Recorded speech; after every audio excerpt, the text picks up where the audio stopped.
মাঝে মাঝে মনে হয় তেলাপোকার মতো ওই চৌধুরীকে স্প্রে করে শেষ করি। আফতাব,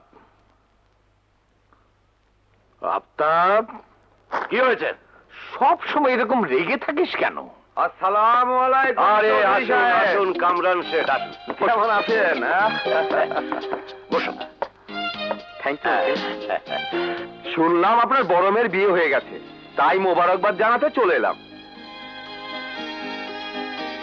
বিয়ে কিভাবে হলো আঙ্কেল? খবরও তো পেলাম না।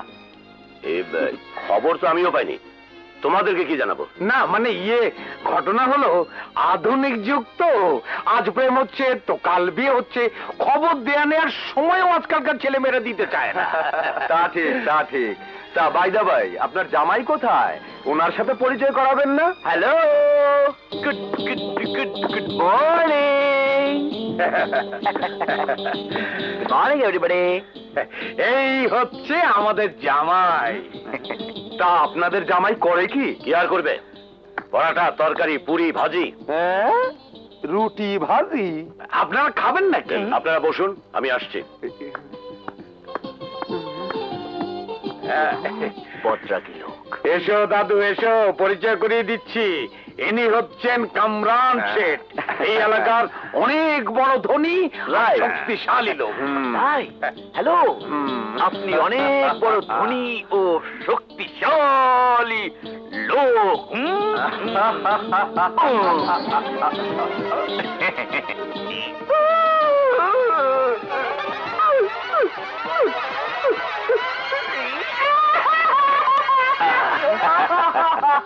দাদু, আর এ হচ্ছে কামরান শেঠের একমাত্র ছেলে ইমরান শেঠ। হ্যালো। দেখুন, আমার ছেলের সাথে আপনার বড় নাতিন মিলির বিয়ে হওয়ার কথা ছিল, কিন্তু তা তো আর হলো না। তাই আমি চাইছি আপনার ছোট নাতিন সিঁড়িকে আমার ছেলের বউ করে নেব। নিতে চান? আপনি আমার ছেলে আফতাব চৌধুরীর সঙ্গে কথা বলুন, আমার কোনো আপত্তি নেই। কিন্তু আমার মত আছে। কেন? কোন শালারে? না মানে আমি বলছিলাম, মিলি যখন নিজের ইচ্ছা অনুযায়ী বিয়ে করেছে, তখন সিঁড়িও নিজের ইচ্ছা অনুযায়ী বিয়ে করবে। কি ভাই, ঠিক বলিনি? না না, আমি কাকে বিয়ে করব আর কাকে বিয়ে করব না এটা আমাদের ফ্যামিলি ব্যাপার। ইমরান, চলো বাগানের ঠান্ডা বাতাসে দুজনে ঘুরে আসি। হ্যাঁ? উম, আহ, উম, উম, উম। সর্বনাশ, 10 নম্বর সিগন্যাল। নৌকা ডোবার আগেই বাঁচাতে হবে। Wow! কেন জানি এই রেঙ্গুন ফুলটা আমার খুব ভালো লাগে। হ্যাঁ, খুব সুন্দর। বাগানে সব বেশি ভোমরা যে কোথা থেকে এলো? এগুলো কিরে ভোমরা, মধু খাবার এত শখ? যা ভাগ! আপনি এখানে কেন দুলা ভাই? না মানে বাগানে পোকামাকড় বেড়ে গেছে তো, তার হাত থেকে তোমাকে বাঁচাতে এসেছি। এই, তুমি কি আমাকে ভয় দেখানোর চেষ্টা করছো? না না, চেষ্টা করছি না, দেখাচ্ছি। তুমি শক্তিশালী বাপের উপযুক্ত সন্তান, তাই না? হ্যাঁ, হোয়াই নট? ঠিক আছে, তাহলে হয়ে যাক দুহাত। দুহাত কেন? এক হাত হলে চলবে না?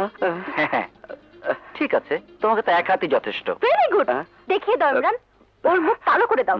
ওকে ওকে, নো প্রবলেম। মারবো? মারো, দেখিয়ে দাও। ওকে, নো প্রবলেম। মারো মারো, হ্যাঁ, আমার হাতে খুশি মারো। বাবারে বাবারে, আমার হাত ভেঙে গেছে রে বাবা, ও বাবা গো। এই শালা, তুই আমাকে মেরেছিস, এখন আমি তোকে মারবো। হাত রাখ, হাত রাখ, হাত রাখ, হাত রাখ।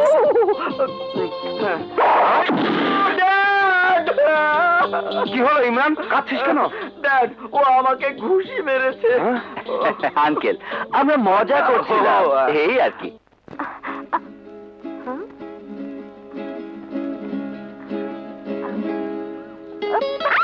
আরে কিরে মিলি, এত মগ্ন হয়ে কি ভাবছিস? কই কিছু না তো। আচ্ছা আপু, একটা কথা বলতো। ছোটবেলা থেকে আমরা একসঙ্গে বড় হয়েছি। তোর সব কথা আমাকে বলতে, আমার সব কথা তোকে বলতাম। এত বড় একটা ঘটনা তুই ঘটিয়ে ফেললি আর আমাকে জানালি না। ভেবেছিলাম সামনাসামনি তোকে সব খুলে বলবো। আর এখন বল, তোদের দুজনের প্রথম দেখা কোথায় হয়েছিল আর প্রেম কিভাবে শুরু? ফরহাদের সাথে আমার প্রথম দেখা হয় গাজীপুরে স্পোর্টস প্রোগ্রামে। আর প্রথম দেখাতেই প্রেমের শুরু। এরপর আমি ঢাকায় চলে আসি। কিছুদিন আগে ও ঢাকায় আসে। তারপর বাবার ভয়ে কাজী অফিসে গোপনে বিয়ে করে ফেলি। ভালো হয়েছে আপু, অন্তত পক্ষে তুই যাকে ভালোবেসেছিস তাকে বিয়ে করেছিস, এটাই সবচেয়ে বড় পাওয়া। আজকাল তো প্রেমী মানুষ ধোকাই দেয়, বেশিরভাগ প্রেমিকাই ধোকাবাজ। কি আলোচনা হচ্ছে? কই তেমন কিছু না। আমার যতটুকু বিশ্বাস আমাকে নিয়ে আলোচনা হচ্ছিল। বসো। আরে বসো। আরে সিরি আমাকে প্রশ্ন করেছিল। কি? আমি আমাদের সম্পর্কের কথা কেন ওকে জানাইনি। যদি জানাতাম তাহলে আমাদের দুজনের মিলন হতো কি করে? ভয় নেই, এখন তো চিরদিনের জন্য একসাথেই আছি, চিনতে জানতে কোনো অসুবিধা হবে না। তুলা ভাই আমার বড় বোনের ব্যাপার তো, এই জন্য আমি ভয় পাচ্ছি। কারণ যারা বিবাহিত তাদের অনেকে সুযোগ বুঝে ব্যাচেলার সেরে অন্য মেয়েকে ধোকা দেয়। সিরি, তোর দুলা ভাই সেরকম লোক না। ও তো আমার হোস্টেলে প্রতিদিন ফোন করতো। আচ্ছা, এদিকে এসো। আমি যাকে ভালোবাসি তার হাত আমি জীবনেও ছাড়বো না। তুমি দেখো, তুমিও বুঝতে পারবে। সেটা তো আমি ভালো করে বুঝে গেছি। তুই প্রেমিক প্রেমিকার মাঝখানে আমি কাবাবের হাড্ডি হতে চাই না। গুড নাইট দিলা ভাই, গুড নাইট।